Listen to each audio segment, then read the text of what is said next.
How we doing, everybody? DommyGun Richie here. Who Bangin Sports Talk. We are back with a show that we started a couple of years ago, and then kind of got put to the side when all the craziness happened. I don't even like to say the word anymore, but we're back with it. Light it up, around here at Who Bangin Sports Talk, and I'm sure in some of your households, light it up means a few different things, but yeah, Light It Up is a show that actually I started with myself, and Noli, and hopefully we'll get Noli on a couple of these shows. So I know we're going up against football, and that's like the thing that I guess you really shouldn't be doing, right? Everybody's jumped right back into football. I got a few things to say about that, by the way, but yeah, everybody jumped back into football, and I don't blame them for doing that. But baseball is still here. The road to the playoffs is still here, and it should be a good one. We have a lot of a couple of races that I didn't think were going to happen are happening. Of course, I really didn't.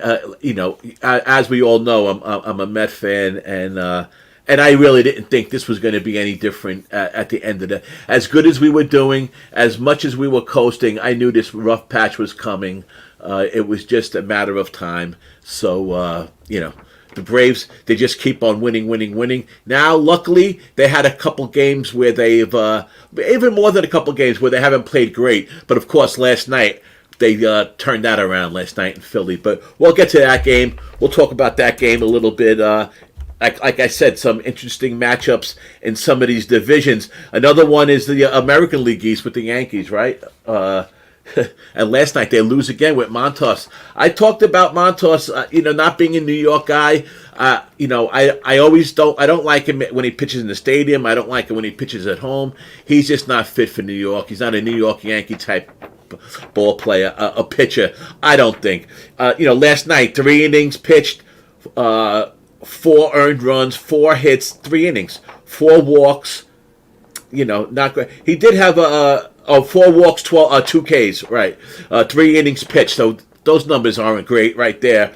The Yankees, the game they had that game to win, and they lost it. And surprisingly, to a team who, the Brewers. A team that notoriously at the end of the season blow up. A team notoriously that does not, they get the hype. They're always, I feel like that a little bit about the White Sox too, unfortunately. And that's a team I actually back, the White Sox. But the Brewers, they just seem to always, when they're supposed to win, they don't. And then when they're not supposed to win, they do. Well, last night they won a game, and with some bad pitching by Hauser, also another guy that I love going against. But and I did have the Yankees last night, and I thought I had that. It was minus 122. It was a loser.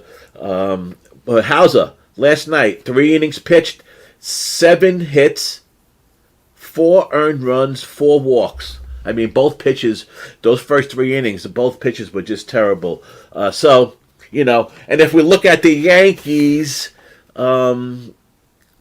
With the okay, let's just finish off. I have some notes down from last night's game. So to start off, we talked about the Yankees. Another thing we got to mention right off the bat is the Astros clinch another division, 7th time in 8 seasons. We could go on and on about the. I could spend the whole show talking about the Astros. They just keep on winning. They go through controversy and they keep on winning. It's just an amazing thing. How you doing, DJ? DJ off right. That's a working man right there. Off a 2-hour pub talking about every college football game, which to me is just one of the most impressive things. Watching those 4 guys, Ragu, Babano, and Connor rock out those games, man. I don't have that head for college, that's for sure. But DJ, of course, jumping in the chat to say hello, and I do appreciate it.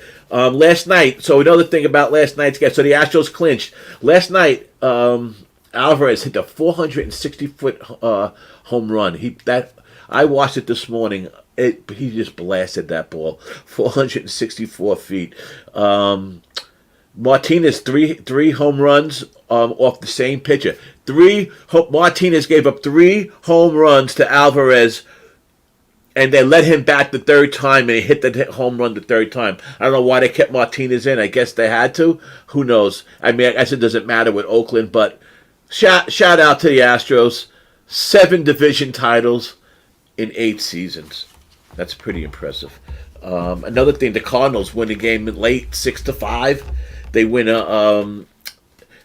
what a great throw. If you look at the highlights, watch Arenado's throw from his knees from third base. I believe the bases were loaded. Guy sprinting towards home. He throws him out from his knees on a hard shot to third base.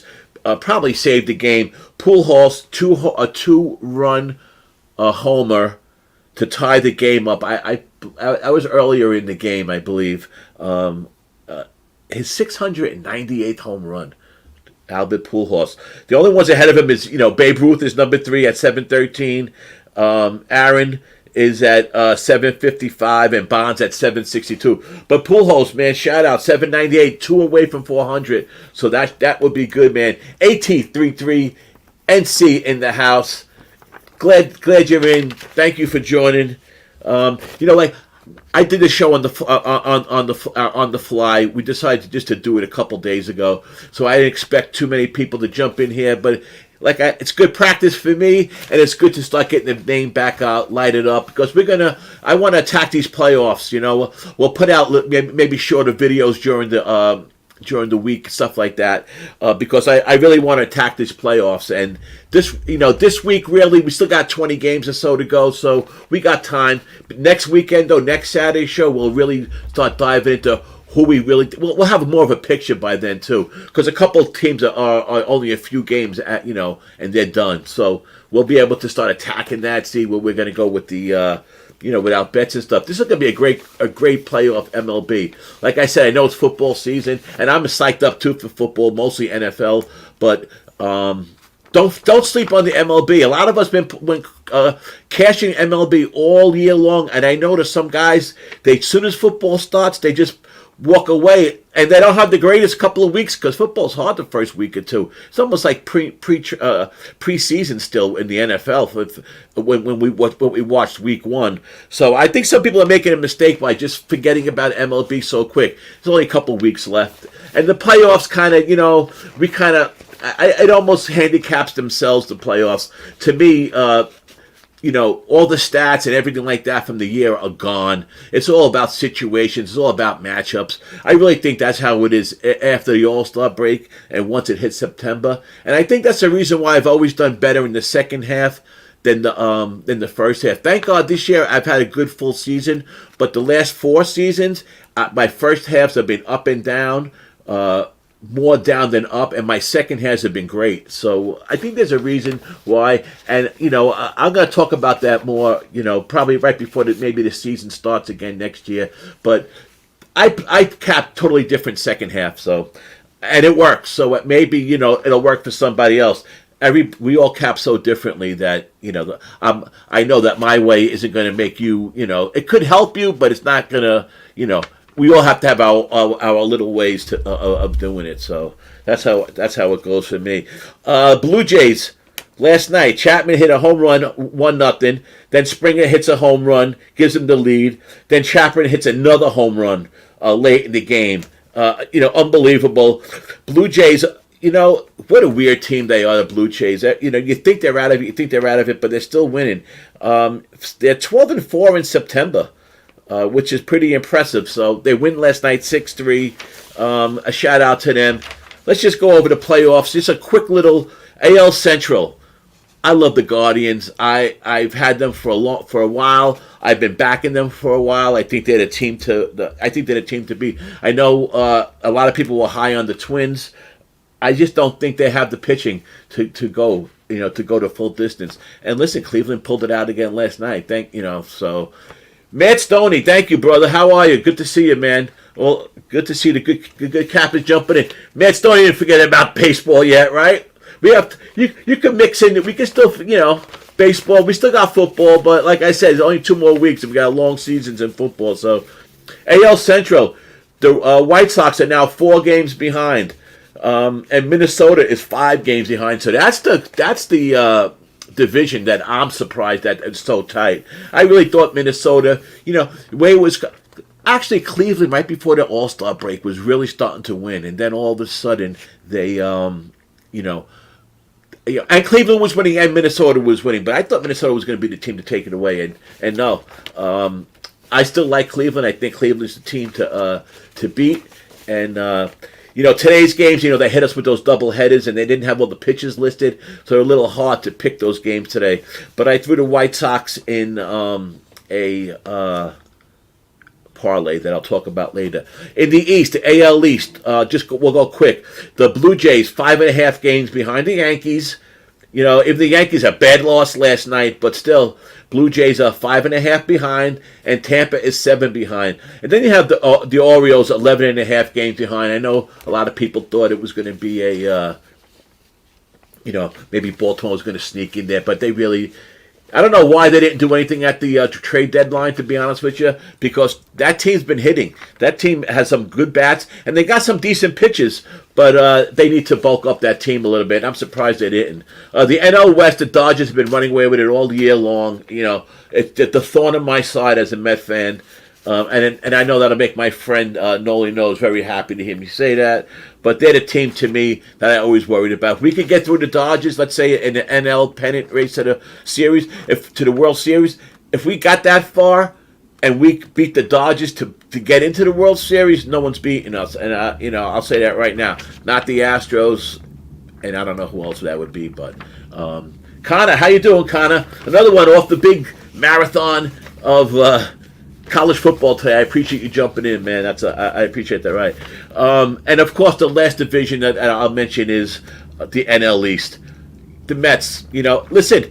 Every time we get a half a game out, we seem to you know, wake up for some reason. And I predicted a sweep from the Pirates. We'll see if that happens. They played 2 good games the last 2 games. You know, last night, I'll tell you. Vogelback's been hitting all of a sudden a couple home runs. He's helped us out. He hit a two-runner the other night, and then he hit another one last night. But I do want to shout out. Walker pitched well. You know, Buck sometimes, you know, he likes to leave his starters in, and I don't blame him. You got to give those pens a rest. But 7 in the 3rd innings. I mean, Walker. You know, that's when he started. He gave up that home run, and you know, it was starting to get a little dicey, even though the Mets were ahead by a lot. To me, it was starting to get dicey. I had the over 7.5, so of course it landed on 7. But that's, you know, that's how it goes.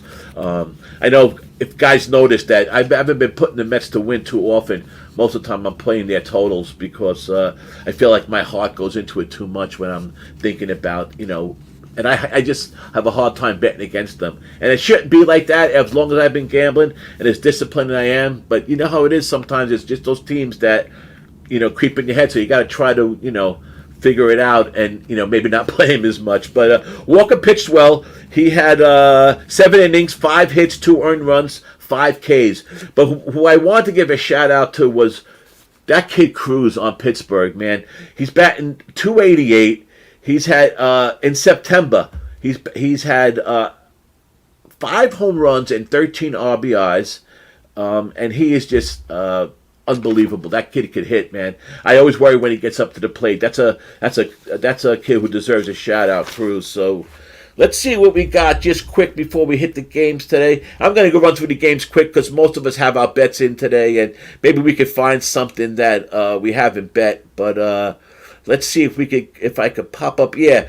So the World Series odds. Just to go over them quick. There's 1, 2, 3, 4, 5 teams. The Dodgers opened up plus 500. FanDuel has them at 310 now. DraftKings at 360. BetMGM at 325.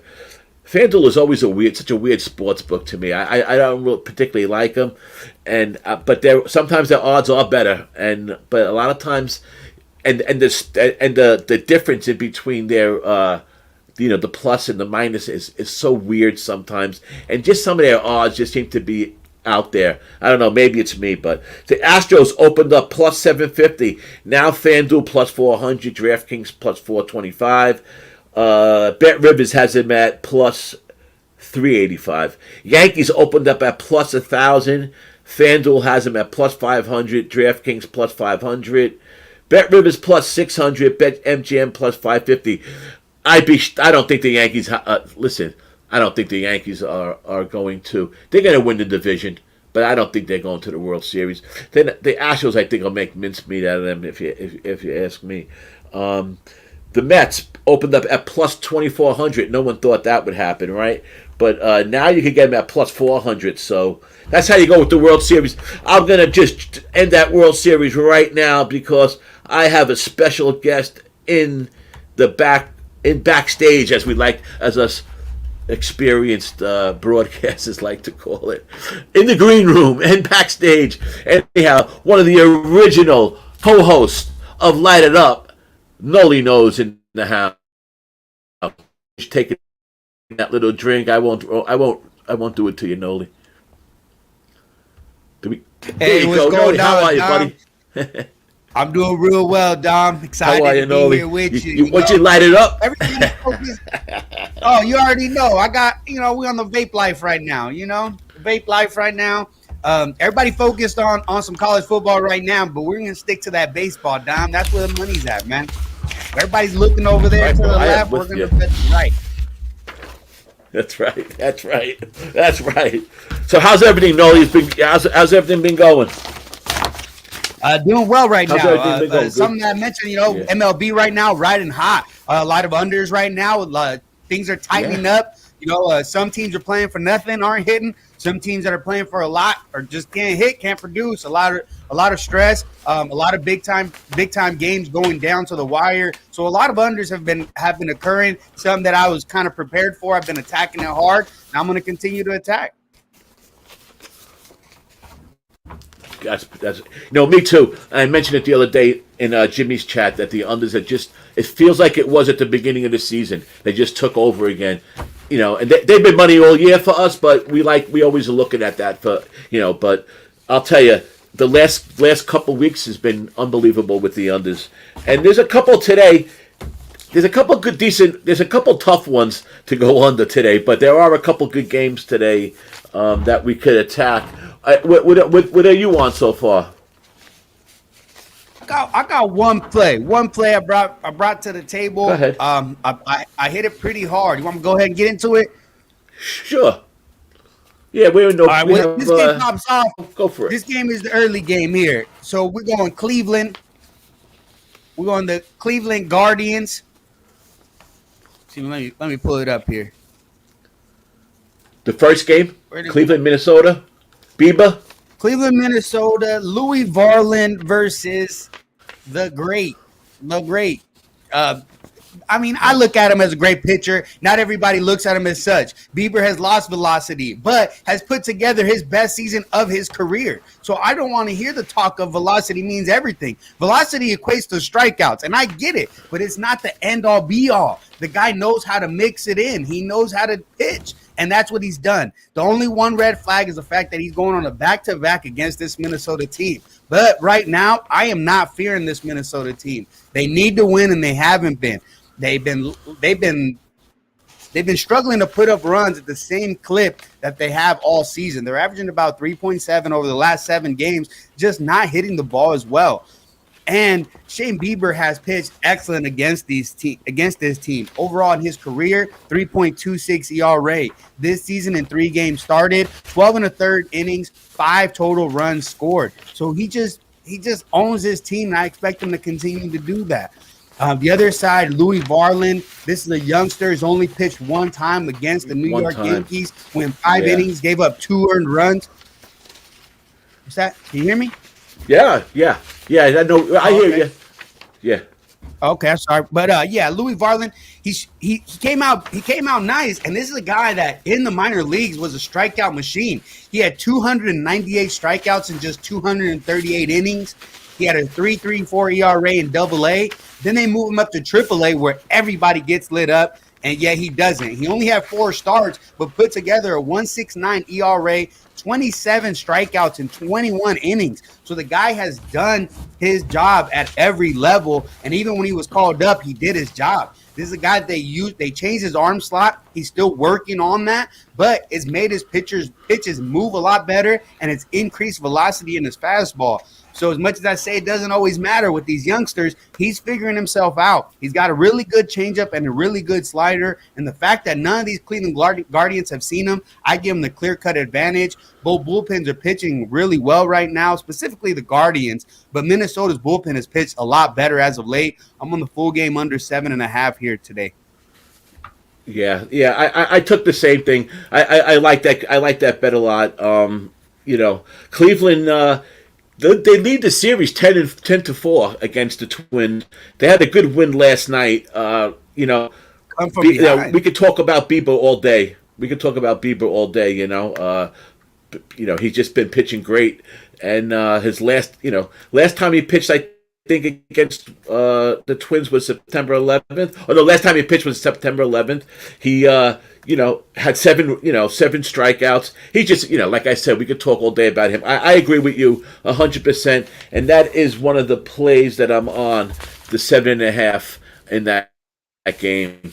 I agree 100%. I was going to go with Cleveland, but I've been banging Cleveland a lot. I've been playing them to win a lot, and a lot of their unders have been coming in also. Cleveland's been a good under team, man, pretty much. So I agree with that pick, and I'm on the same one for sure. That's a good look. That's your only play that you're on today, huh? Is that what you said? That was your only play, Dolly?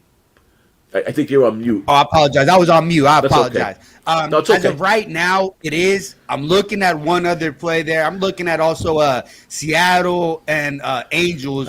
I'm looking at that under as well. You got Kirby and Ohtani. It's hard not to look at that. You know what I mean? And with Ohtani, he gives you maybe 6-7 strong innings. And then you got Kirby. Kirby maybe only gives you 5, maybe 6. But you got a Seattle bullpen that's been electric all year long.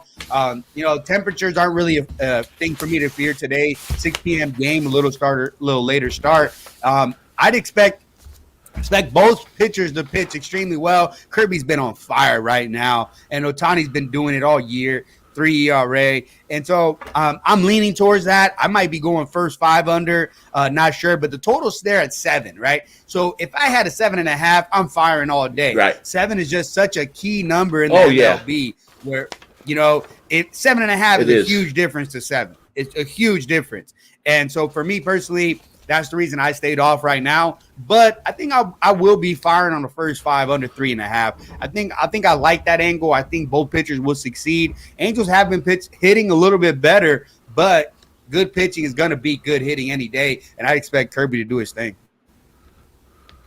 Yeah, I agree. I took the under 7, and I threw Seattle in a parlay actually with the White Sox today, plus 210. But I took the under 7 minus 117. I love Kirby. I think he's a great pitcher. I really like him a lot. Listen, Ohtani at home, he has a 2.19 ERA. He has 101 strikeouts at home, Ohtani. And I try not to give him too much credit, but you have to. The guy's been pitching well. I just don't think he's I don't think he's a Cy Young winner like some think, but he is a good pitcher. But that's another whole discussion. I've gotten into an argument about.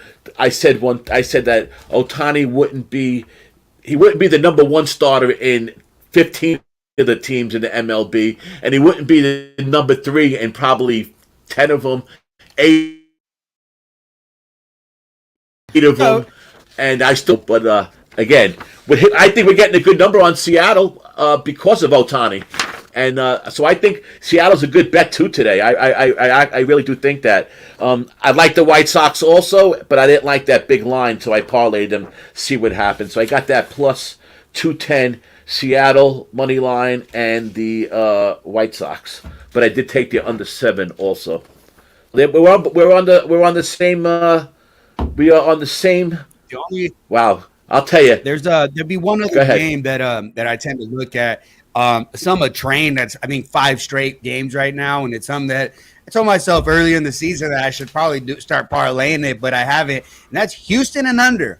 And if you just bet that blindly all season long, you're winning money. Houston wins these 7-0 games, 5-1, 6-1 all day long. And here with Cole Irvin on the mound, Cole Irvin has had success against these Houston Astros in the past. He did get hit recently, but has had success as well. So a team, when you see a team this often, it kind of goes like that, kind of hit or miss. He had a nice start last time out against the Chicago White Sox, maybe gaining some confidence there. So I'm leaning towards the full game under 8 there. I haven't pulled the trigger because of the question marks with Cole Irvin. And not to mention, with the Houston Astros, I've been preaching it a lot. You got to look at a live total under with the Houston Astros. They score a lot of runs early and then fall off. One of the best bullpens in the game of baseball. And so you look at their numbers. First 5, they go over, and full game, they stay under. So possible live betting spot, but I'm leaning towards the under 8 full game. I wouldn't take the first 5, though. I got you. Yeah. Wham is in the house. Rocco, thank you, Wham, for coming in. OG, Wham, he'll be doing out. You guys all know it. NBA is coming, and so is OG Wham, so hold on. Rocco Rogers is in the house, and he question, Noli. He took Kirby over 5.5 Ks and Ohtani over 6.5 Ks. You want to know what you thought about that? I love the Kirby prop. I think the Kirby one gets there, and Ohtani one, at that 6.5 number for me is so hard. When I take these K props, I like hooking these K props up with teams to win that are big, price. I do it with the Mets a lot. When they're like minus 200, minus 240, like today. So I like to take a K prop if I get it at like 5.5. 6.5 is tough, but yeah, I agree with it. I mean, listen, there's Ohtani's been, like I said, has 101 Ks at home this year, so he could get 7 against Seattle. That's for sure. But I like the Kirby one a lot also. So, what do you think about that? Well, I'll start off. I'm not the greatest at the K prop thing. I can identify when a pitcher pitches well. It doesn't always equate to the strikeout. I do know the Angels like to strike out a lot. Well, I don't know if they like it, but they do it. And Kirby has had success striking them out in the past. You look at his 3 starts this year: 6, 8, and 7 strikeouts. So if you look at those numbers and the average, the number seems a bit low to what he's capable of doing. You look at his last 3 starts: 5, 2, and then 6. The 2 coming against Cleveland, a team that doesn't strike out at all. So it's not a huge surprise there. So I like the Kirby one. I do. The Ohtani seems a little bit high, but you see why. In Ohtani's 3 starts against the Seattle, he's got 9, 5, and 7 in his last 3 starts as well. Most recently, the same exact numbers. So, I would say Kirby would be a bet that maybe I would make. Ohtani seems a little bit high for me, but just it's hard for me to just get you there. I'd rather take the under first 5 than take a strikeout prop myself. Right, I got you. And I'll tell you the truth, minus 140, I won't even lay on a K prop. So that I see Ohtani was minus 140 at 6.5. To be honest with you, that's not for me. But not to say that. Listen, that kid Sharpie, he has no. I got to give him credit, man, for those K props. That kid takes and he goes after those 7.5, 8.5. He has no problem going after them. Listen, like I say, so a lot of us are good at certain things, and I'll tell you got to give that kid props, man. He has that. He just has that. That's why. Yeah, I address I don't attack the market as much. So there's little things, little details that I don't catch that Sharpie does catch. Whether it be that this line shouldn't be where it's at, and it's a red flag. Right. Whether it's way too high or way too low, and he's able to identify those because he's betting it every day, because he's in it. Me being that I'm not in it, I don't know if it's a trap. I see, it's low. Let's bet it over, and I might fall into a trap. So yeah, definitely hats off to him. He's definitely a great capper. Definitely the case. That's his lane for sure. Yeah, props are definitely his lane. And that's a good point, man. With all of us, you got to learn your lane, man. I used to be all over the place, and once I started, like learning my lane and really concentrating more and more on certain things, it definitely helped, and it'll definitely change you around. That's for sure. A quick little stat for the Houston Astros. What we would talk about the unders for the season. They have They are 49 overs, 84 unders, and 9 pushes. Now, of course, sometimes when you hear these stats, especially with the pushes and stuff, you don't know exactly what line they always use. But I'm sure those numbers are pretty much the same. This is from EV Analytics. If you took their unders, basically all their unders, you'd be up 30 units. So for the last 10 games, Houston, 2 overs, 6 unders, 2 pushes. So they're right there for the season, for the last 10 games, which I concentrate more and more on as the season goes on, those last 10 games. But you wouldn't think, if you probably asked a person that doesn't follow it like we do, if would they bet that the Houston was an over a team or an under team? I bet 8 out of 10 or 7 out of 10 would say over. That don't follow it the way because you just think the Astros are hitting machines and they're going to be overs, but that's not crazy. The truth, man. That's not the truth at all. It's not, Dom, and not to mention that something I mentioned earlier with the parlaying. In those 10 games, they're also, as a team, they're 8-2 winning.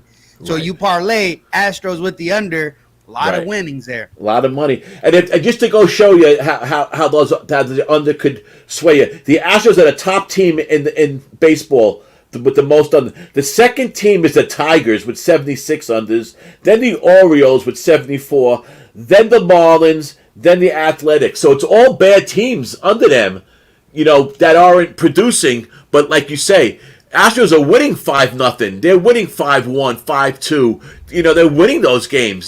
So like you say, they win and they stay under. With those other teams, you couldn't say that. So that's pretty interesting. As since we brought it up about the Astros. I wonder who, Matt Stoney, what games are you on today? I think you mentioned you like that Seattle, or you're on the under or something. Let me know what you guys are on. A game I was looking at, but I didn't bet was, let me see if I bet that one or not. I did bet 1 over, and I bet it at 8 last night, and it's up to 8.5, and that's the Orioles against the Blue Jays. Bradish has been pretty good, but his last 17 innings versus Toronto, he has a 7 ERA. Berrios, he's off a good start, but he still has a ERA over 5. And, he's inconsistent, Berrios. And, I could see this game. I know the line went up to 8.5. I'm looking at 8.5 minus 117 now on Bet Online. But I did get it at 8 minus 120. But anyhow, that's the one over I did take today was that game. I could see a lot of runs being scored in that game. Toronto, I guess they're still hanging in there, Noli. They're where are they at now? They are 5.5 games out. Tampa's 7.5 games out. So that division, man, is heating up. There you go. Maybe that was why we were having such. I'll tell you, I have signal problems on Saturdays for some reason. The only day of the week, I'm going to have to get a booster or something in this room. Because for some reason on Saturdays... Everybody's live betting right now. Exactly. Everybody's live betting, Dom, chasing right now. That's all that is. But I mean, I see your points there, Dom. And the big thing that I mentioned earlier with Bieber is same scenario here with Berrios and Bradish. The fact that they're facing the same team on a back-to-back start.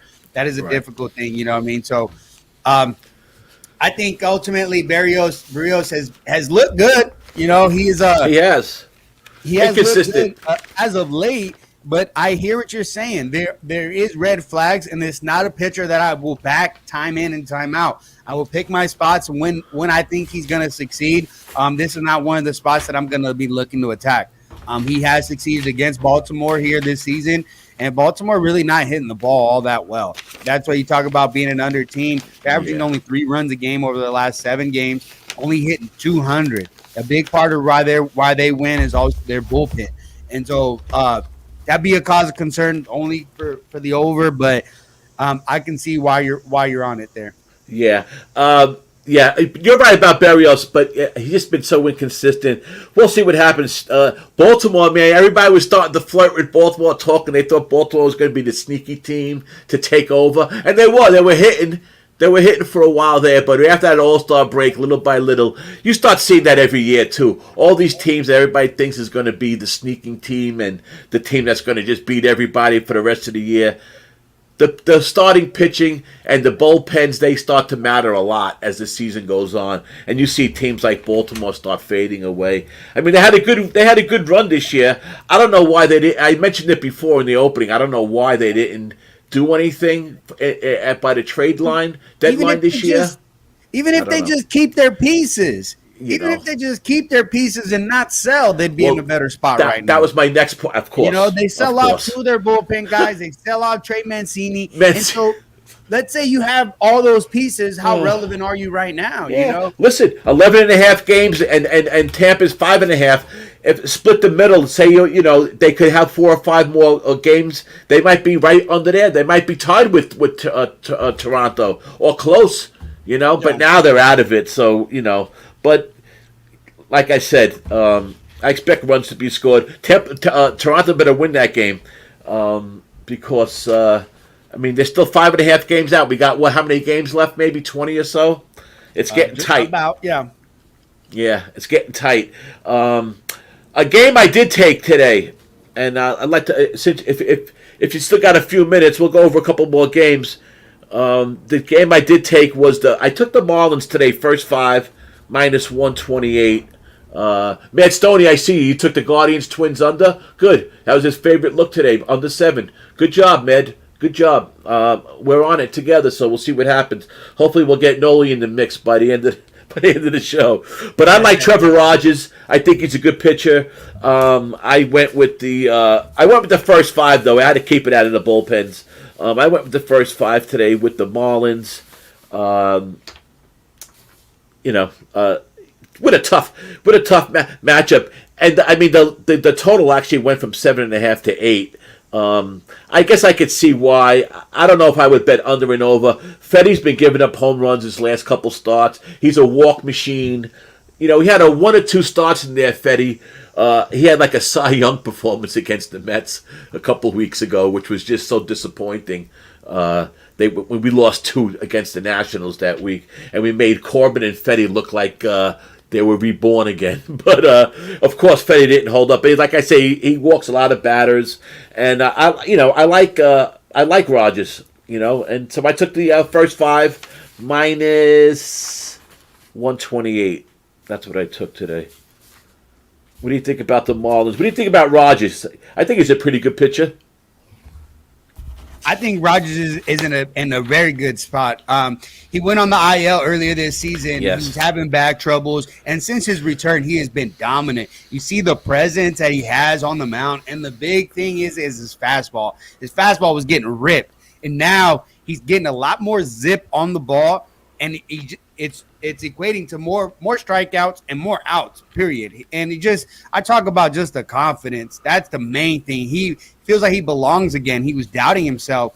And against this Washington team that even when he was struggling, he was shutting down this Washington team. He shut him down all year long, didn't give up more than 2 runs in any start. So I'd expect the same exact thing out of him here. On the other side, though, Fetty, that's the question mark. And in my opinion, I'd expect them to actually have a good start here. I was leaning towards the first 5 under 4.5. The only problem, it was juiced a little bit too heavy for me. Yes, so it was. I stayed off. But ultimately, I think the first 5 under is live. I think both pitchers will pitch well. The only thing I cannot trust is the bullpens. You've seen a lot of late runs out of these games, and that's just something I just cannot trust. Ultimately, Trevor Rogers is only going to go about 6 innings. He hasn't gone more than that all year long. No. So he's still going to get 3 innings of a Marlins bullpen, which as of late I have no confidence in them. So I like your look on the Marlins first 5. I definitely think he's the better pitcher, but I like the first 5 under. Maybe I get there eventually, but that's what I lean towards. I'll tell you, that total, right off the bat, you might think on paper that it would be an easy over, but I took pause in the game because I do lean that it would be under. I have a sneaky suspicion that Fetty might have a good outing because it is the Marlins and it is the Marlins bats. But I've had a couple first 5s over the last week with the Marlins and they've done well for me. I was just confused on that total. I didn't like the juice with the first 5. Of course, like you, I wasn't going to touch this game with the bullpens. After it, the only bet to make, no matter if it's under, over, Nats or Marlins, to me would have to be first 5. So I went with that. T's in the house. T says hello, Noli. Rogers' last 10, Noli, you mentioned it. His last 10 games, he averaging five innings. That's his average in the last 10. So you're right. He's not going to go more than 6 or anything. 5 innings average with a 5.9 strikeouts in those 10 games as an average, which is pretty good. 5.3 hits, 1.6 walks, and I love looking at that. Almost 6 Ks to 1.5 walks. That's a pretty good ratio. 2.8 earned runs is his average over the last 10 games. He's averaging about 87 pitches. So, like you said, it's going to get into that bullpen. And this might be one of those sneaky games where the under is live first half and first 5, and the over is, live. If you get that low over, the first 2 innings that we have a 0-0 game, 1-0 the game, and you see a 5-5 over or something like that, or maybe even a 6-5 over, might be something that you would consider. But, yeah, we're on the same. With that. That's for sure. I'll tell you, another interesting game is. Well, okay. Let's talk first. Talk about. Let's see what's on next. What's the next game I got on the. You got time, Noli? If you got to get out of here, that's no problem. I didn't know how long. What you would do if you were jumping. Okay, cool. The next game. Well, the Rockies and the Cubs. I don't really have a look on that game.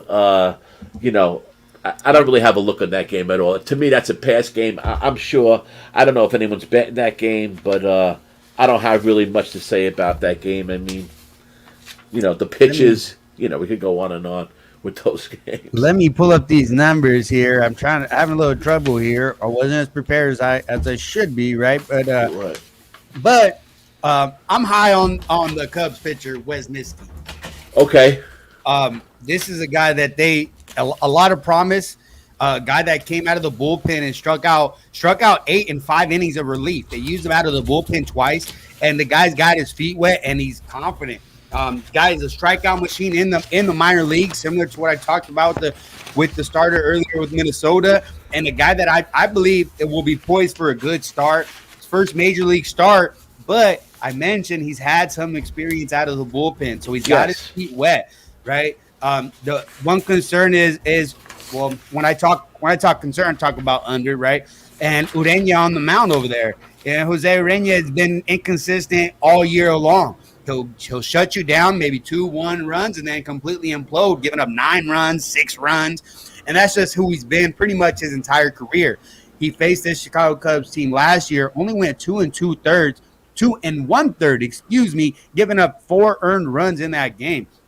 So he struggled against this team before, and Ian Happ completely lights him up. Yeah. Happ has some crazy numbers against him. I don't have them in front of me, but I remember he completely lights him up. And the fact, also another big thing, wind blowing out pretty hard today in Chicago. When the wind blowing out over 10 miles an hour, over is over 60% to the over. So that's something that you got to take into consideration. I like Chicago Cubs here today. I would lay the number with the Cubs. I like Cubs first 5. That's where I would go. Listen, the Cubs are I watched them last week. They could hit. They got some good They got some good plays on that team. They're just a weird team. It's a weird organization. But that over in Chicago, and I'm not a big win guy either, but that's significant in Chicago, that wind blowing out like that. It's kind of like in Yankee Stadium that I talk about a lot. When you and even Citi Field too, but more in Yankee Stadium. When you see that wind blowing out to right field in that 8-10 mile an hour or more, it's a pretty good sign, because that right field is a porch anyhow. Same in Citi Field. So that's something to keep your eye out with the weather. Like I said, I'm not a big weather guy, but Nasty, what's up? Nasty is in the house. What's happening, Nasty? Noli, I have a question for you from our boy AT33NC. Have you started drinking scotch? Wait, who is this that they know I drink that? I don't know who that. I don't know. I don't know the name, to be honest Who with you. told you? I know the name, but I don't know who that. Somebody knows. Not yet, not yet. We're getting there though. We're getting there. Depends how this game goes. This first one goes. um, you were mentioning Urena last 10 starts, only 4 innings per game, 4.2, 3 strikeouts, 6. He's averaging like a little bit over 6 hits, a little bit over 2, almost 3 walks, 4.2 earned runs. So the Cubs could definitely hit this kid. That's for sure. Yeah, like I say, he's averaging almost 3 earned runs allowed, earned runs per game. So that might be a sneaky over that I didn't look at, but that's definitely a good look, that over in that game. Another game that I was looking at. How many bets did I make? I made 1, 2, 3, 4, 5. 1, 2, 3, 4, 5. Well, one of them is a parlay, and I'm waiting to get the K prop on Bassett. Anybody see a K prop on Bassett? Let me know. I'm gonna try to put that bet in as we're talking. Baltimore, Toronto. We talked about Minnesota. Kansas City at Boston. So Boston, they hit a friendly ballpark. Singer is pitching against the old man Rich Hill, who hasn't pitched well. He's pitched well, but not so well at home. Singer, we know I think we both like Singer as a pitcher overall, but this over did drop from 9 to 8.5. Boston is the line opened at -151 and is now -142. I think KC is live today. I think they're a live team today. Like I said, Rich Hill. Listen, his innings are adding up. He's getting old, and he hasn't been pitching that great at home. Let's see what we could pop up. Let's see what his last. Let's see what he's done his last. Well, he's averaging 4.2 innings over his last 10. He's averaging. Let's see his earned run. Only 2.6 earned runs. So I guess that's why. Maybe that total is dropped a little bit. He's averaging about 76 pitches per game. But I think Hill is, like I said, old man Hill, he's starting to get up there. I like Singer in this game. What about you, Noli? You mentioned it with Rich Hill. Rich Hill, 4.65 ERA overall, but a 6.10 at home. He's been getting completely lit up at home, and it's hard to trust anything other than that. Kansas City, though, a team that's really, really struggling right now. Over the last 7 days, hitting just 181, averaging 2.7 runs per game. So it's a team that's really struggling. 2.3 runs per game, and really not even getting on base. 233 on base percentage. So a team that's really struggling. Do they get right against Rich Hill? You would think so, but hard for me to get involved with a team that doesn't have a whole lot to play for. 2 teams that are not in it, not in contention, and pitchers that I'm not completely sold on. Singer has had good starts. He's looked better at times, but then he'll give up a 4th spot. So I just it's hard for me to trust either pitcher. I don't like the situation. I guess I'd lean over, but me too. I was a little surprised about. I would, if anything, lean over. I would too. I mean, like you said, Hill at home, his ERA is up there. It's like 6. His last 40 innings, 7 home runs, 48 hits. Opponents are batting .288 against him. But Boston has been hitting pretty good against the righties. Their strikeouts are down, their walks are up versus righties. I think probably since the All-Star break. So Boston has been hitting pretty good against the righties. But again, I got no play on this game. I don't know if anybody does, but I would lean over, I guess. But like you say with Kansas City, that they just haven't been hitting anymore, and. So that's a tough one. But again, I don't have a play on that. Old man Rich Hill in Boston. I don't know if our friend Jose Bouquet is still there, but I know he's a Boston Red Sox fan, and he went there to watch some games this week. I'm not sure if he's still there again, but I know he was there. And I think a couple of low baggers were with him also. I believe. Seamus Igranamus and somebody else. But anyhow, shout out to Jose. I don't know if he's still there or not, but it's good that he got to take a trip to his, which is always great. You take a trip to go see a team that from another state and go watch a couple of those games. Can't go wrong with that. Boston's still a good atmosphere to watch a game. Here's an interesting game, but the old talk about I mentioned inconsistency in the pitcher before. How about Johnny Cueto for a little bit of inconsistency? But White Sox at Detroit. Cueto's last start was what versus Oakland? Yeah, which wasn't bad. But White Sox versus lefties, they're the best in the league, batting .939. They have a 13.9% K rate, the lowest in the MLB. They got the lowest strikeouts in the lowest percentage of strikeouts in the MLB, and they are fifth in walks. Their average is around 10 walks. So and these numbers. I'm sorry, these numbers were for their last 30 games. It's about 300 plate appearances.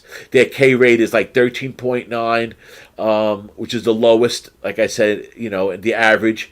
And walking around, the top five, walking 10.3%. That bodes well to a good hitting team. The last 30 days, White Sox have been playing better. Another weird team, another team that seems to always lose when they're supposed to be winning. As soon as they get the press, as soon as they get the hype, I like to compare them to the Brewers in that aspect. I just don't fully ever trust them. Whenever I want to trust the White Sox, they seem not to work for us. I know me and you were with a big White Sox fan in Las Vegas last month. Our friend Uncle Avery. And shout out to Avery. Yeah, shout out to Avery. He might be watching today. I told him that we were going to be on, and we do text back and forth with each other. He's a great guy. A good talk about an old school gambler and old school handicapper. He's somebody I'd love for us to get on one of these shows. It'd be fun just to talk to him and pick his brain. But getting back to the White Sox and Johnny Cueto. Let's see what he's done his last. He lost his last game in Oakland, right? And then he lost in Seattle. He won in Kansas City, lost against the Diamondbacks. So he's lost against some teams that that they should have won against. I mean, the Diamondbacks have been tricky lately. I'll give him that. But and then August 20th, they did beat Cleveland 2-0. But that was a rare game that the Guardians didn't score any runs. His last 10 games, Cueto has averaged 6 innings, 3 strikeouts, which, right there, that tells you something right there. 2.5 earned runs, 3 hits. He's pitched about 96 pitches a game. What do you think about Mr. Johnny Cueto and the White Sox? Well, a couple of things. First of all, I'm a big Cueto fan. I love all the little things that he does on that field. I know you do. Just finding a way to gain an advantage on the baseball field and making baseball fun. It's not always the easiest thing to do, And so he has a great time out there. And then something that I noticed with Johnny Cueto is that it's tough to get him on a back-to-back. He doesn't have bad performances back-to-back. That's what he. Right. It's just what I've seen all year long. I've seen it throughout his career, and I typically like to back pitchers on a bounce back spot, especially if they've been pitching well, have one bad outing. Expect them to come right back and have a good outing. He's faced Detroit earlier this year, completely shut them down. 8 innings, 5 hits, 0 earned runs. So he's more than capable of doing it against this Detroit team who hasn't been hitting all year long and really still not hitting. They're right there about their league average. About their season-long average, and right there at the bottom of the barrel in every statistic. The other side, the White Sox. Now, that when I hear those left-handed numbers, I just think that those are severely inflated. I've watched these teams very, very closely, and I don't see that same thing. When I look at the last 4 lefties that they have faced, 3 of them have shut them down completely. Yes. Cole Irvin completely shut them down. Freeland completely shut them down. And Marco Gonzalez also completely shut them down. The only pitcher in that span that they were able to get to is J.P. Sears. And so what did they get them for? 16 runs. 14 runs, excuse me. So I think those numbers inflate their ability to hit the lefty. I think they still struggle against the stronger lefties. And that's the determination I need to make here today. Is this a stronger lefty? And ultimately, Eduardo Rodriguez is just not the same as what he used to be. He was never a super over dominant pitcher, but I believe this is the type of lefty that the White Sox can hit. They can't hit all lefties, but this is the type of lefty that they can hit. I threw him in a parlay with Seattle. That's what I did. I wasn't going to pay the minus 145. I liked Seattle today. I liked the White Sox, so I threw it in the parlay plus 210. White Sox minus 145, Mariners minus 109. That's what I did, and I agree. I think they should be able to hit Detroit today. They need this game. And like you say, Cueto usually does, win last 10, July 23rd, lost, then a win, then a loss, then another loss, August 10th against KC, which was just an outlier. I mean, KC won 8-3. As a matter of fact, that's the day I left Las Vegas in that game. Then they beat Houston, they beat Cleveland. Then he lost against Arizona, won again, went back to KC and won September 1st. And then he lost his last two games. One against Seattle 3-0, which is, it is Seattle. And one against Oakland 10-3. So he is off that 4-2 innings, 3 strikeouts, 8 hits, 1 walk, 5 earned runs. So he's off a not a good performance. So, and that's the reason why I liked him in a bounce back. I noticed that you liked, and it's something I follow too a lot. And I don't think a lot of people cap that way. I like going to the bounce back. I like going against these pitchers, they pitch so well, or they pitch so bad. That doesn't mean they're going to pitch bad again. I like to go opposite with that a lot of times. It seems to work well. I know you do too. I picked that up from you over the last couple of years, actually. And to me, it works well. And I think people dismiss a couple of bad outings, like today. They're like, oh, maybe Detroit could sneak one in. I got a good price on Detroit. I'll take them. And I think that's where you could go wrong. So I guess you agree with that statement, right? Yeah, definitely. I mean, it also depends on the pitcher, right? It's just not everybody. It's not just, bounce back, you know what I mean? But if I like their work ethic, I like some of the I should say the good pitches. Good pitchers and hardworking guys, too. That's right. Guys that these guys aren't there by accident, and everybody quick to lose some money on somebody. They're quick to call them bums, but they're not. What they're doing is remarkable. What they do is very difficult to do, and they take pride in what they do, and they're going to come out and try to overcome some of the mistakes and some of the hiccups that they had. And so I focus on if I'm not too sure and sold on a guy, I like to read articles and see where his mind's at. They're not going to tell you exactly everything, but you're reading between the lines and kind of get an indication of where they're at, hear what the coaches are saying, and it'll lead you in the right direction. Yeah, I agree. Tease likes some Cueto too. I don't blame you. We know a couple guys who pitched a little bit in college and had a shot at the majors, so they know a lot about pitching. And one of our friends, one of our new friends actually, mine anyhow, Dabby Cab, he pitched in Texas, and I think he was. I think the Brewers were looking at him at one time, but. He told me something that made a lot of sense, and something I kind of always thought, but he really drove it home. He said pitches are either going up or they're going down. They're not staying this way. They're either on the up or they're on the decline, and that's something you really got to look at with these pitches. And just because they have you have to look at that. Just because they have a rough start or two doesn't mean that they're on the down. But it's very rare that a pitcher stays even. They're either on the climb or down. So it's something to keep in mind with that. I got to get a number here for Noli probably had some issues with his Wi-Fi, which there's something we can't help. I need to get a number on this. Let's see here. They didn't put it up yet. I'm looking to get a prop in with Bassett's home runs and the Mets win. I like those combined props. I've been doing them a lot, and I'm looking to put that in. I'll have time afterwards to hit that. Another game I was going to talk about today was the next game. There's a couple good games today that are going to be pretty meaningful. We'll see if Noli comes back. We'll just go. We'll hit it again. I'm not sure if he's just having some problems with his Wi-Fi or something. Oh, so one of the kids need his attention. That always happens, right? The Philadelphia, and Cease's in the house, so he might know a little bit something about this game. But Aaron Nola, Philly against the Braves.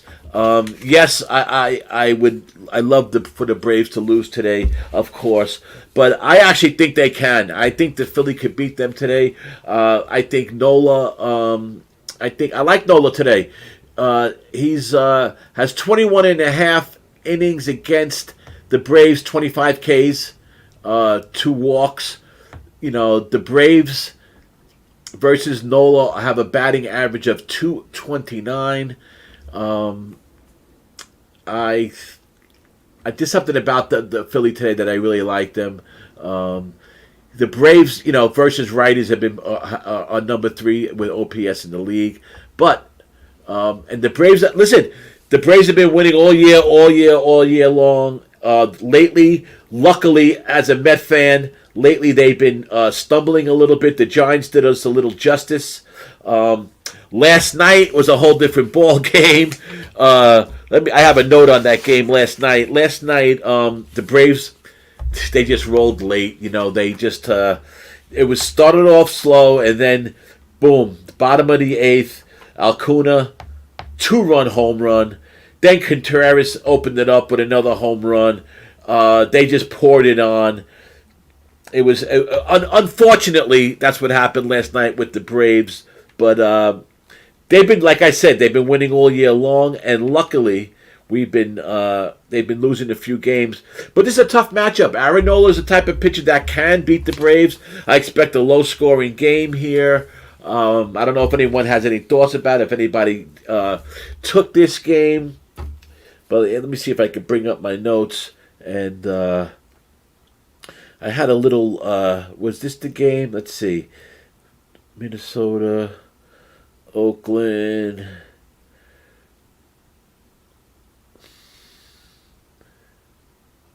See here, Braves. Okay, Odorizzi. That was it. I don't know why I was forgetting his name. Odorizzi is a strikeout guy. He's a strikeout pitcher. When he is missing, you watch him early in the game, and you could really tell. Phillies could be a good live look too, because T says he's been. Yeah, I agree. He has been up and down, but he's been pitching. He's pitched well against the Braves. In the division, he's pitched pretty good. But yeah, first 5. That Phillies bullpen was been okay for a while, but I don't know. So lately, it seems like they started reverting back to where they were in the first half of the year. But Odorizzi has 19 Ks in 25 innings, but if he's like I was saying about Odorizzi, if you watch him miss at the beginning of the game, he's missing his strikeouts and he's missing it going in. Odorizzi can be hit. He's not on. He's either a strikeout pitcher to me. I was talking about Odorizzi, Noldy. Okay. To me, he's a strikeout pitcher. Either he's striking guys out or they're hitting the ball. It seems to be one way or the other. And when he's missing, the Phillies bats, Phillies could get to him today. I know, like he said that he liked Philly first 5. I would definitely. I lean towards Philly to win this game. They had the Braves, like I said, have had a little hiccup lately, which is, Jesus, when were they going to have this hiccup? It couldn't have come at a better time, because really, the Mets got a little bit lucky with the Braves.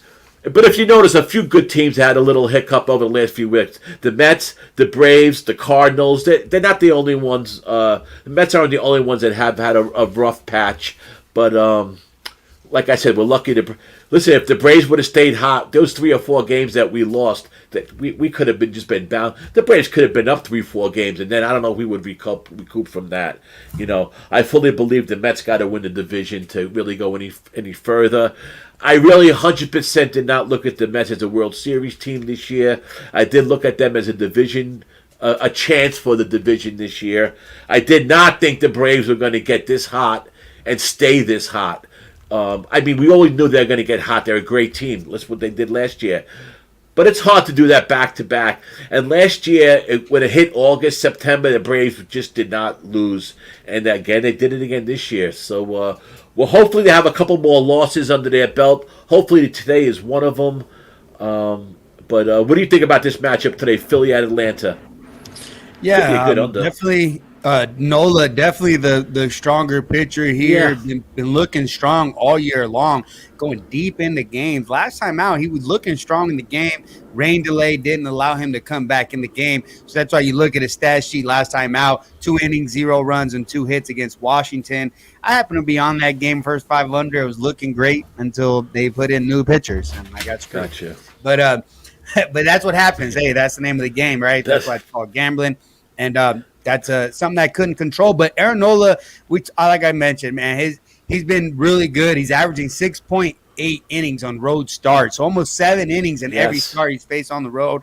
He's looked good, but most recently he did give up some runs against Atlanta. Went 7, gave up 4, went 6, gave up 5, and so Atlanta is still a really solid ball club.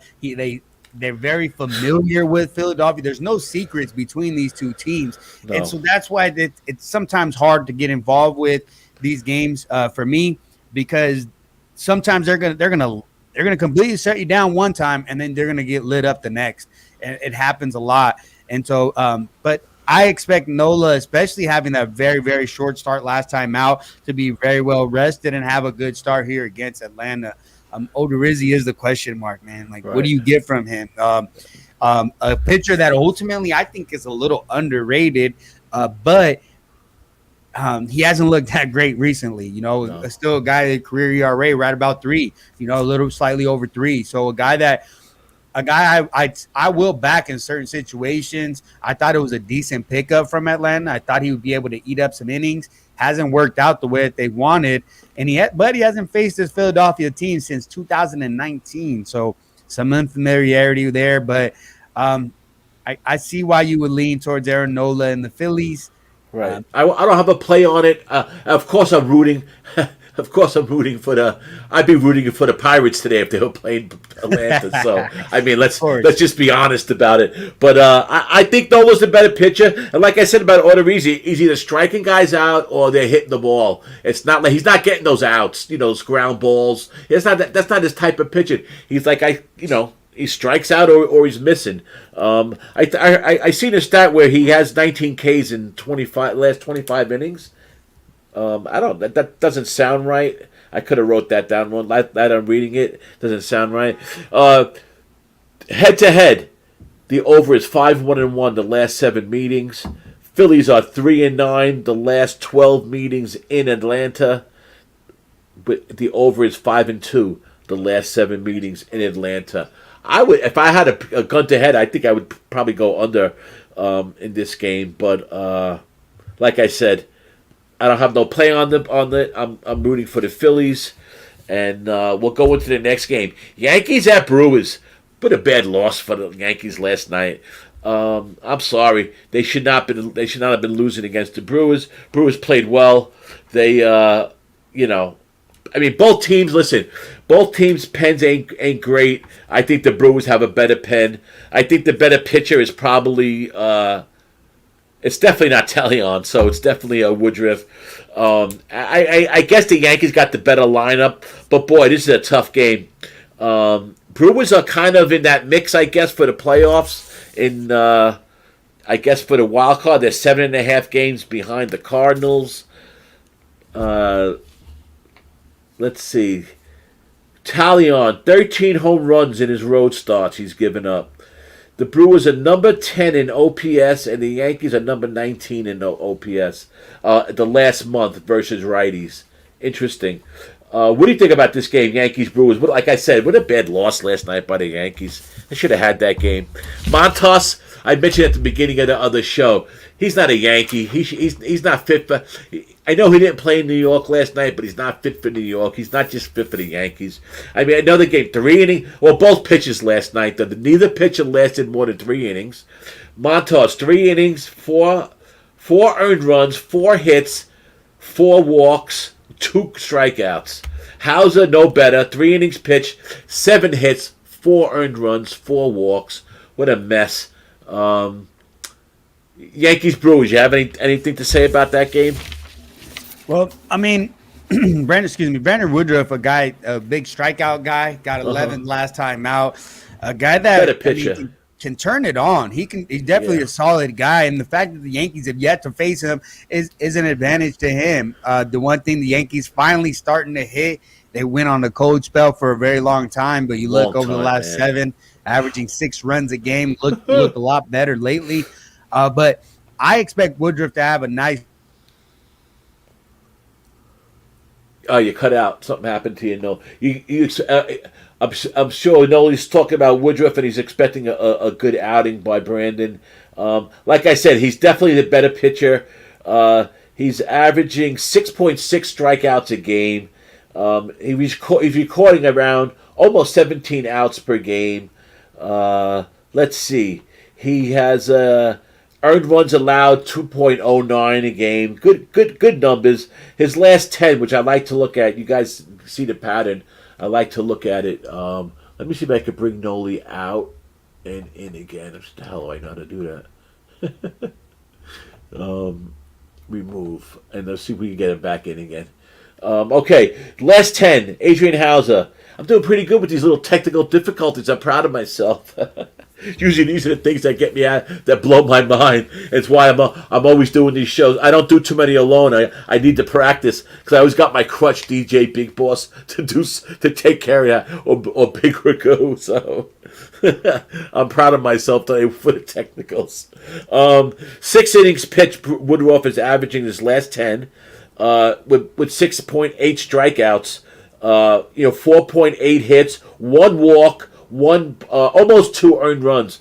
I love that strikeout to walk ratio. I think it's something that is something I look at all the time. I think it's something to keep your eye on. I mean, you see almost 7 to 1 to be exact, 6.8 strikeouts to 1.6. So 7 strikeouts to 1.5 walks. Hey, you can't beat that. I see you, Kirk Gray. Thanks for joining us.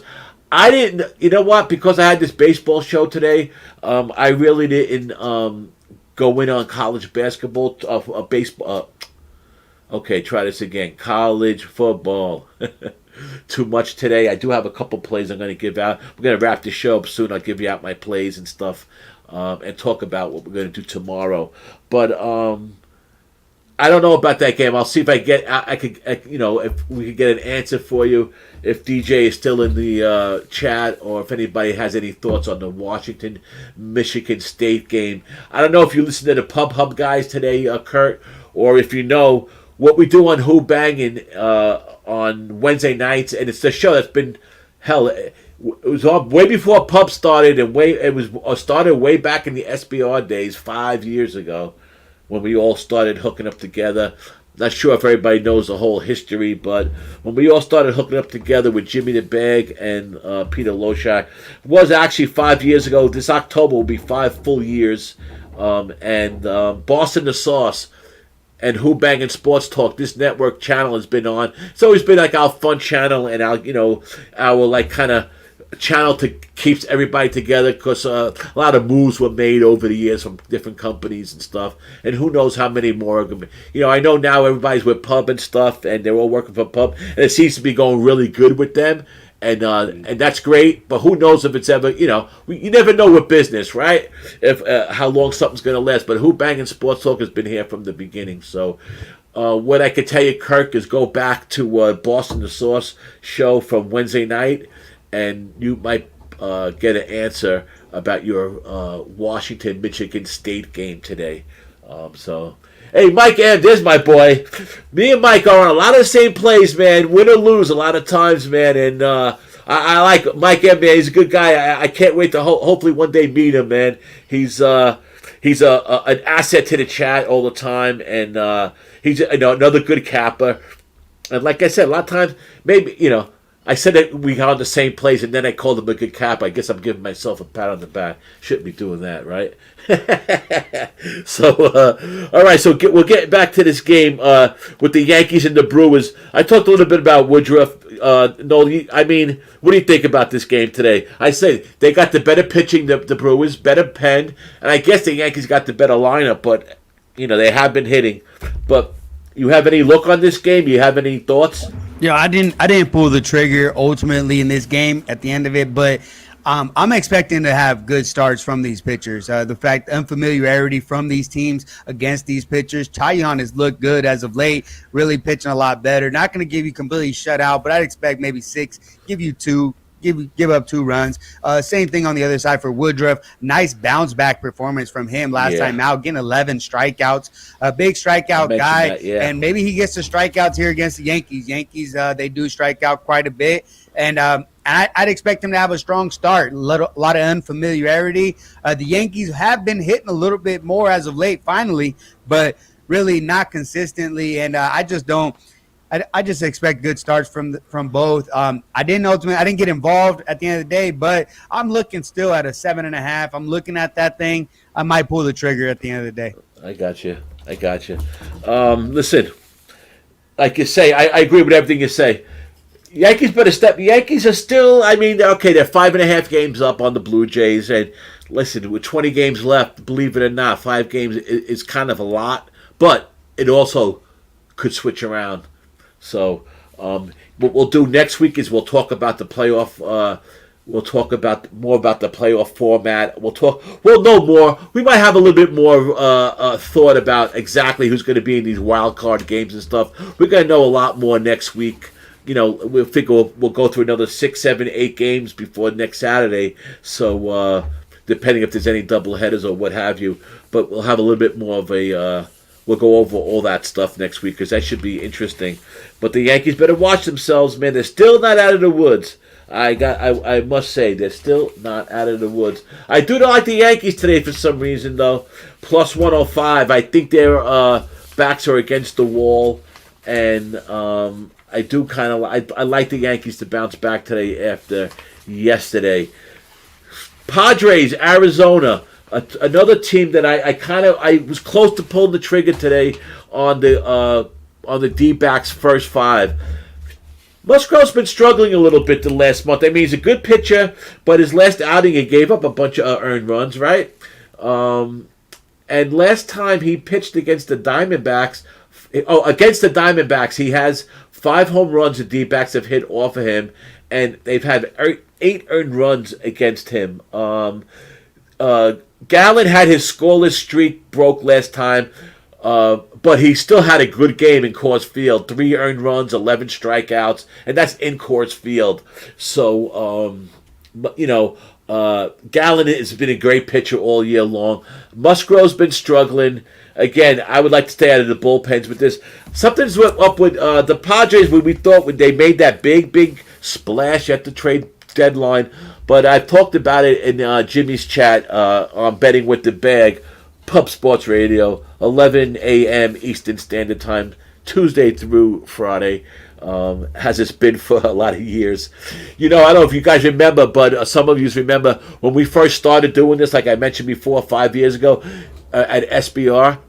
There used to be 2 shows. Jimmy and Pete would do a morning show for an hour and then come back again around 3 or 4 o'clock or so Eastern.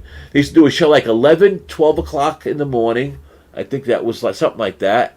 And then they used to come back again at 4 o'clock for another hour. We used to kind of split up, and that's how we started. And that's when there was only not many people watching, and then it started building from there. And that's when they realized they can't be doing those two shows a night. That's like insanity.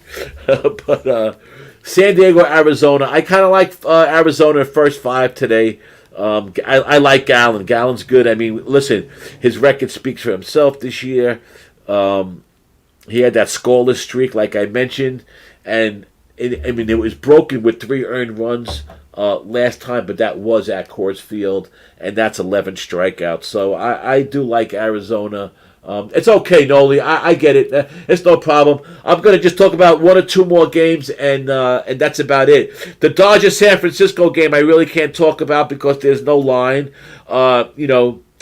Urias 24 innings, 2 earned runs, 25 Ks.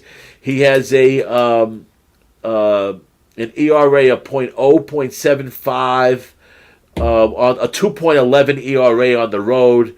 25 Ks on the road. He's been pitching well, but San Francisco had nobody. The other game, Tampa Bay, is the bullpen game. I had no look on that one.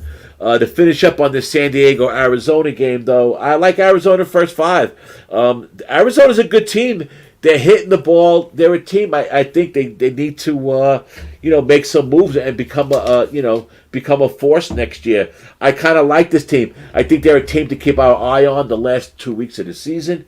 I think you could hit some decent prices today. Like I was gonna say with the Padres, they didn't gel after that big pickup, right, with Soto, and what the hell? I can't believe I can't remember his name. But they picked up the 2 guys from the Nats, and they just didn't gel. And it's tough to do that in the middle of the year.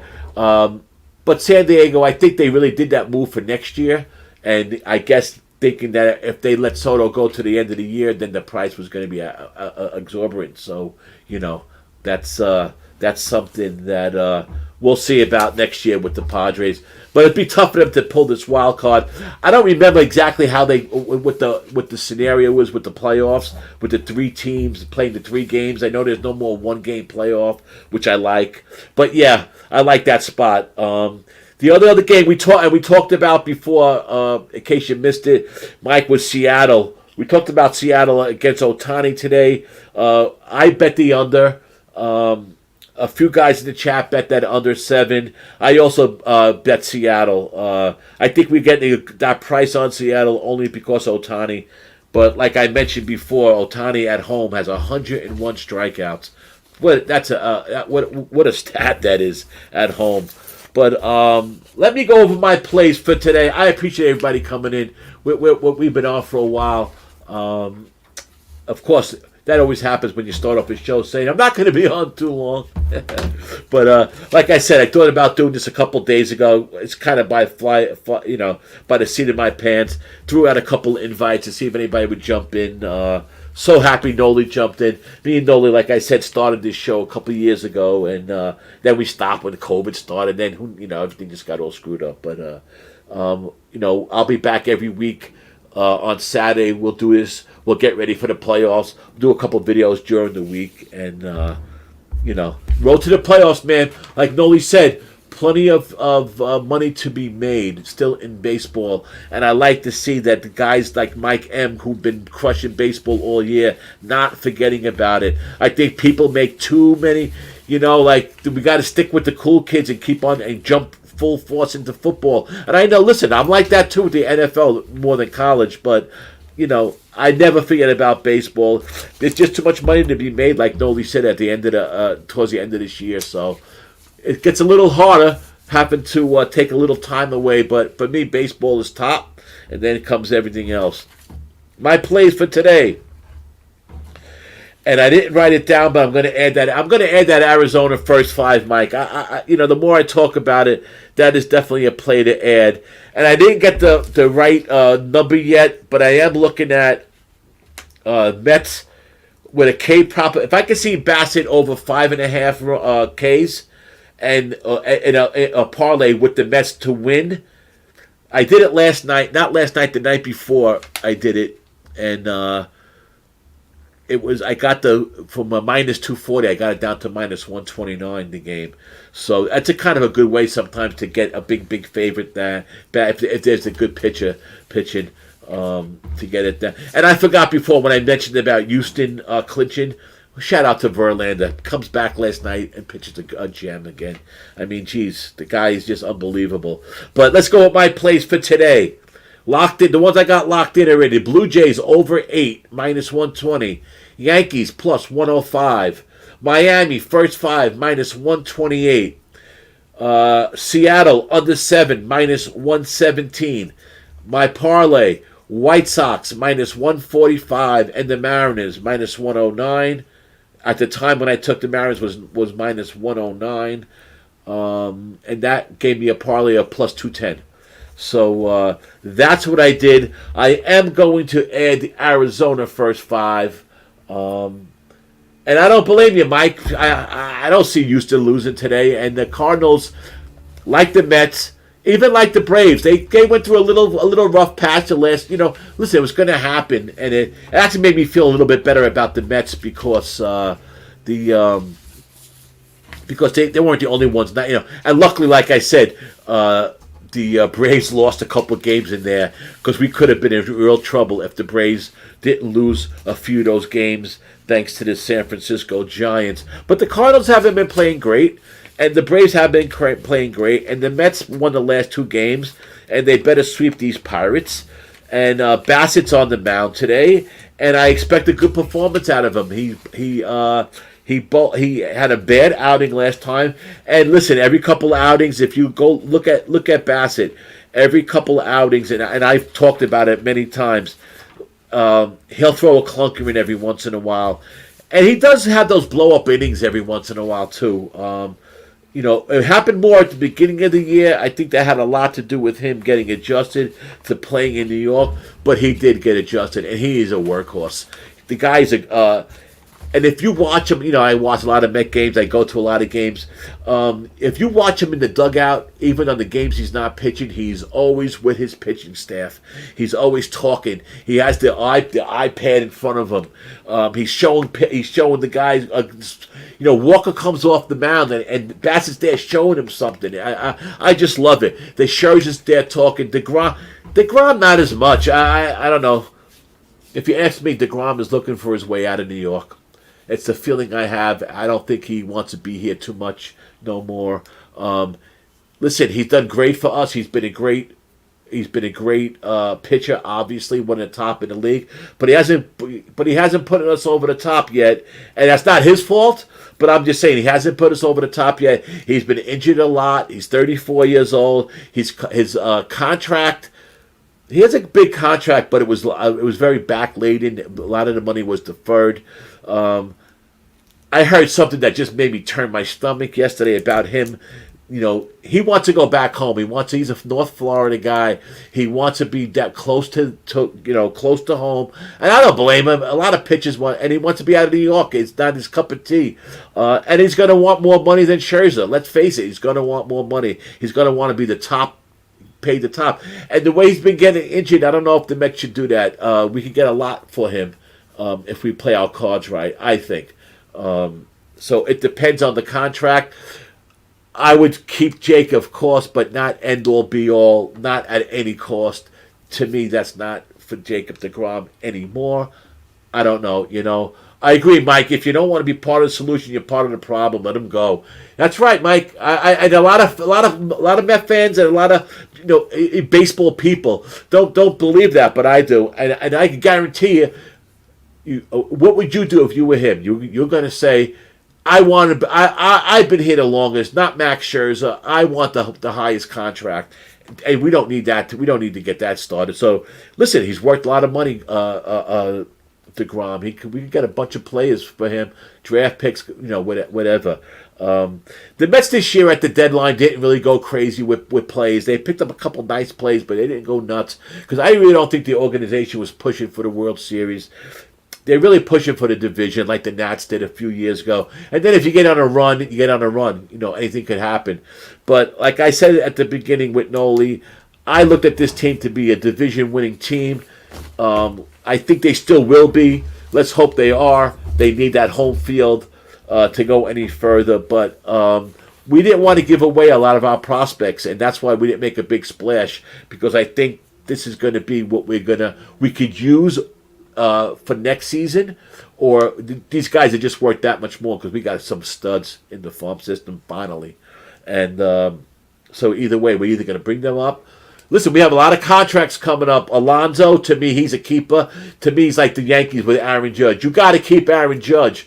He's like the face of that team. How do you let Aaron Judge walk away? I don't know.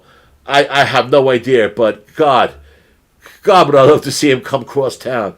But you got to keep Alonso. You just have to. But we have some contracts coming up. Nimmo, like I said, Alonso. There's a few big contracts coming up that they're going to have to think about. Nimmo, I'm kind of like this and that on him. Hopefully he gets hot again because he hasn't a lot of times in late in the seasons. I love Lindor. I think he's gonna be the player that they paid for. He's getting in on 100 RBIs this year. He could hit that. I like the guy. I wasn't down on him at all. I know it takes a year or two to get used to playing in New York. So that was the first big thing we did was sign Lindor to a big one. We're going to have to do that to a couple people. Everybody with that Steve Cohen. Oh, he has all the money. He has all. Doesn't matter how much you own of money. It's still a business. They're still going to make good business decision. Just because you have billions of dollars, I guess. I mean, guys like us that have no are not even in the same realm. Not even $1 million, but. We think, oh, what's the difference if you pay somebody? Oh, no, it's a business. It's still a business, and you still got to make the right, sound decisions. So, yes, you could pay a little more because you got deep pockets, but doesn't mean because you can that you should. So it's something to think about. So I gave you my plays for today for the games. Tomorrow, Who Bangin' Sports Talk, 3:30 p.m. Me and DJ Big Boss will be doing the NFL. We decided to do the late games this year because, first of all, there's so many shows on about the NFL. First of all over, not even for the channels that we watch and the people that we're loyal to. There's just a lot of stuff on. So, but there wasn't that many for in between the games. And listen, we all like to try to be disciplined and take our picks at the beginning of the day or yesterday or today or yesterday. We make our NFL picks. But you know as well as I do, when those first games are ending, and if you're like doing really well, you're looking to really bang it in and maybe add to some games or add money to some of the games that you bet already. Or if you're losing, you're looking to dig out of that hole. We start chasing. We all do it. Let's face it. It's not lying. We all chase. The thing is that some of us have learned to chase less and less, but let's face it, we all do it. So those late games end up being very important. And tomorrow, we have some good ones. And the NFL, weirdo NFL, I have a rant about the NFL, I'll do it tomorrow, and about Amazon, and, it's just, to me, that whole Amazon Thursday night thing is crap. But, 2 games on Monday Night Football.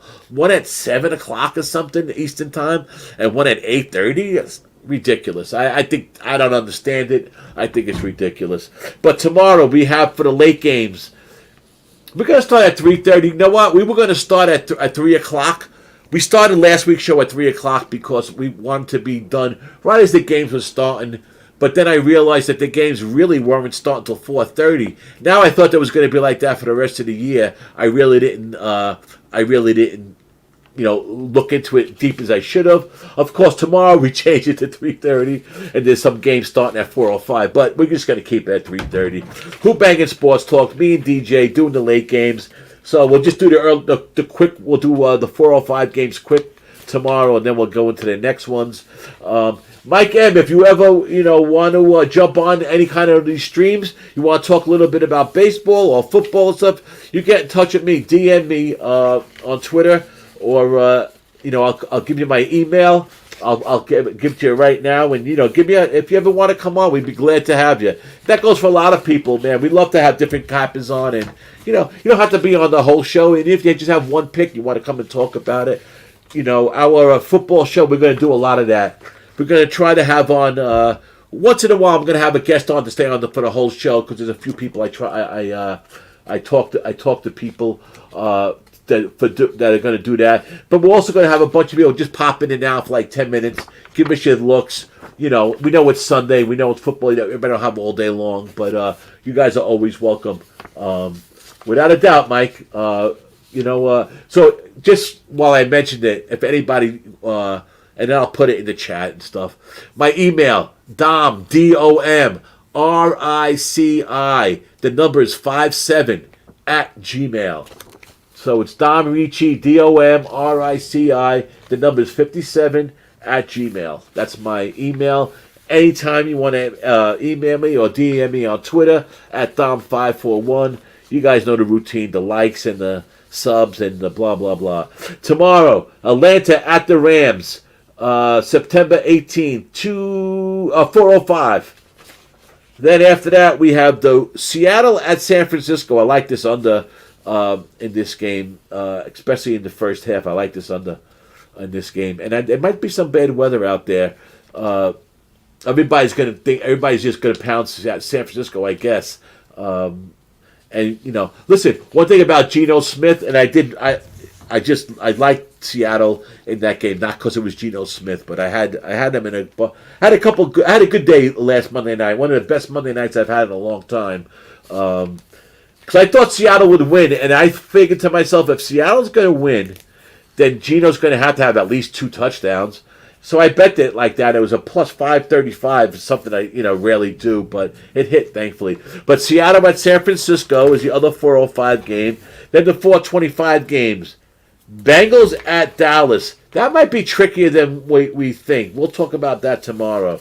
The Texans at Denver. Big point spread. I don't know. I know what Houston did last year. They won the first game, and then that was about it. But let's see what happens. Well, I don't like any double-digit favorites week 2 in general. I won't bet against them, but I won't be betting any team minus 10 or better. There's just no way week 2 that I'm doing that. The Cardinals need a win against the Raiders. Need a win. Arizona. Wow, 0-1 against 0-1. I don't think the Raiders were as good as everybody thought this year, but Arizona sure as hell isn't. And Murray had a shitty offseason, so another good game we're going to talk about. Then Sunday night, the Bears at the Packers.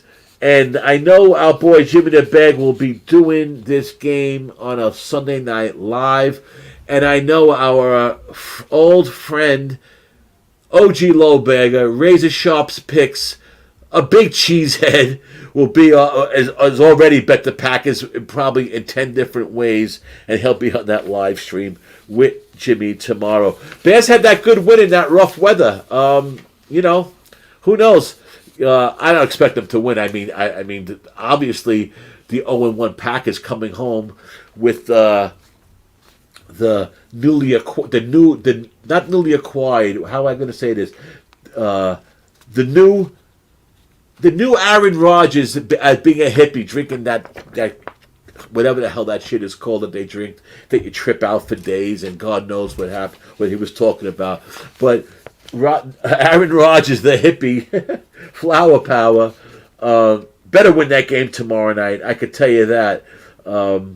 Green Bay, just in case anybody, let's see. Green Bay, Chicago is okay. Yeah. Chicago is 13-31-1 against the spread since 2000 against Green Bay. Green Bay, that was the thing I always remembered, was Green Bay in September. Green Bay in September is 25-10 over the last 10 years. Interesting how they play well coming out of the gate. And then when the games get meaningful, what does Aaron Rodgers do when the games get meaningful? You all know that. Another game that's a team that God knows what the hell happened, but Monday night, 7:15. The first game of the stupid doubleheader. Mike, again, that's the game. This Bills line screams overreaction. I agree. I don't know. I agree. I'm not laying 10 points. I'm sorry. God knows what happened with Tennessee last week. How I got lucky because I bet them first half -3. How I was almost ready to send it in for the second half, saying the Giants would just look terrible. And Jones with his damn turnovers and but I don't know how they came back. Henry didn't look great, but it was week 1. He wasn't at full steam. Of course he wasn't, but it was week 1. I don't know, man. Tennessee, I don't know. I don't know if they're gonna play that bad. I don't know the weather yet in Buffalo, but an interesting game. What I am upset about is that this stupid Monday Night Football is 7:15, and then at 8:30 you got the Vikings and the Eagles. What a game! That might be one of the best games of the season. The Vikings against the Eagles. I know a lot of my friends have a lot to say about this one.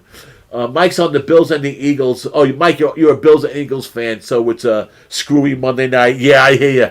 I don't understand the 2 games on Monday night like this. I really don't, guys. I don't get it. But we will definitely talk about that. Minnesota is 12-3 against the spread. His last 15 games against teams that are rushing, averaging more than 4.7 yards per attempt. So, in other words, a team like Philly, who does run the ball pretty good, well, they got that quarterback that can run a little bit. Minnesota seems to do well against them. Philly is 1-4 against the spread the last 15 at home against poor rushing defenses, which is kind of weird. And these are one of those weird stats, but I'll throw it out there. Just to me, it's a coincidence. I don't know if it means anything, but Philadelphia is 28-11 in their over the last. Oh, okay. Since 2000, Philadelphia is 28-11 before playing Washington Commanders. Commodores, whatever the hell their name is. The Redskins. I'm still calling them the Redskins. Interesting. A team that I don't like, the Washington Redskins. I don't like. I cannot ever back Carson Wentz. Yeah, he had 4 touchdowns last week and he had 2 interceptions. I wouldn't be surprised if Washington loses that game tomorrow, to be honest with you. But we're going to talk about all those games tomorrow. That's 3:30 in the afternoon, Who Bangin' Sports Talk. Of course, we have our constant everyday. The man really been leading the charge with Who Bangin' Sports Talk this year, especially over the last few months. And that's our guy, Tease. He's been banging out WNBA videos when none of us were doing nothing. He's been, part of our Who Bangin' Sports team from the beginning. Like Wham, like Marlon, like Noli, Big Ragu, of course DJ Big Boss. And we love to add to that, that's for sure. Teacher's been doing those WNBA videos every day. And Matt Stoney, I know, the Commodores are all... I can think of some songs from the Commodores before I could have thought about the name of Washington's name. That's funny, right? But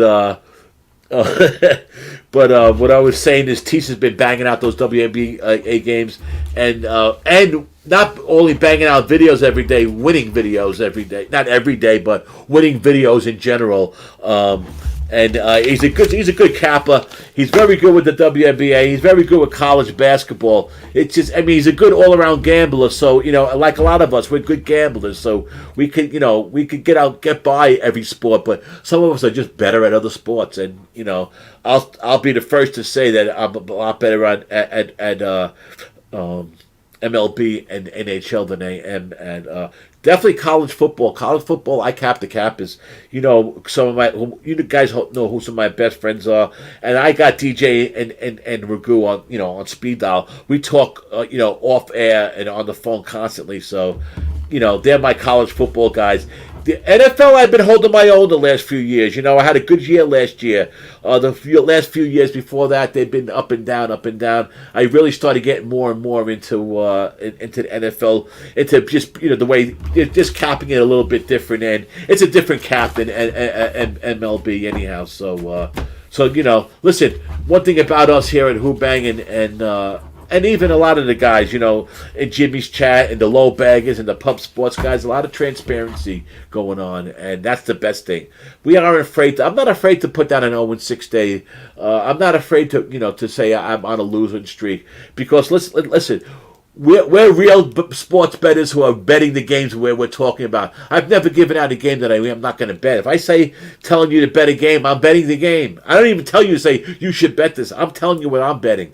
Believe me, there's a lot of guys out there, a lot of these pretty faces out there that don't even bet. They don't bet. It's marketing, it's teleprompters, it's pretty faces, and a lot of that is happening more and more as gambling gets more and more popular. So something to keep out for. But anyhow, let me wrap this up. I'm going to try to get Marlon on with me next week. Marlon is great at soccer. You're right, Teason. Soccer is another sport that a lot of us, it's like a little bit on the fringe, but it's something that's getting more and more popular. And I know a lot of guys do play bet soccer.